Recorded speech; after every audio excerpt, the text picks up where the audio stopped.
poco ascoltata.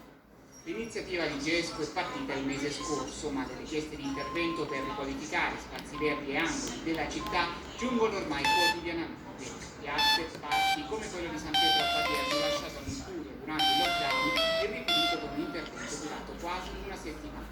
E poi il parco della Finlandia a Piscina, Municipio a Piazza Dante e il centro a Napoli. Si andrà a fine anno. Dopo il confinamento ci sono accumulati ulteriori ritardi e adesso è richiesto, accanto all'intervento delle istituzioni, anche alla mobilitazione, i tanti volontari si devono impegnare per avere cura non solo delle persone, ma anche degli spazi abitati da queste persone. Al progetto lavorato dal governo locale l'azione e l'associazione Oltre il Giardino Nazionale che si combatte prevenire valorare. Per far fronte alle richieste di vanificare subito quanto di buono fatto finora, riesco a bisogno di sostegno dall'associazione di quartiere ed esito per Storie di vita e i diritti negati raccontate nel libro delle maggioranze dei diritti di Samuele Ciambini. Sentiamo Maria Valeria Ventura. Le nostre carte rimangono poste di possiamo raccontare che i successivi sono solo migliaia di storie che bisogna spesso sembra distratto a fare. Se ne parla nell'ultimo libro di Samuele Ciambini, Garanti da un racconto carcere, proposte di missioni di questo tipo sul sistema penitenziario e sull'esperienza di vita vissuta, dei diritti sviati, delle creatività, partendo da un'attenta analisi. Oh, but like, very smell. Incrementare I can't do it. So. sono fatte dal terzo settore, dal volontariato, dagli attivisti.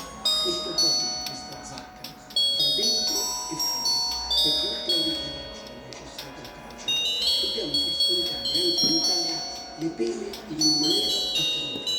Universitarsi per dire che bisogna liberarsi dalla necessità del carcere, visto dal lavoro in un'azienda formata Quindi non solo questioni di istituzioni, ma anche di coinvolgimento, di sensibilità della popolazione. Sì, sono reclusi, ma a volte sono considerati anche degli esclusi dalla giustizia. Ora apriamo la pagina degli spettacoli, terza giornata Ischia Global Fest, sta pronta per noi in diretta Cecilia Denanio con un ospite che di solito è abbastanza turbolento, così Cecilia. Sì, abbastanza turbolento. Buonasera dall'Ischia Global Fest. Il turbolento è riferito a Peppe Iodic che è venuto da Bastardi di Piso Falcone che sta girando a Roma.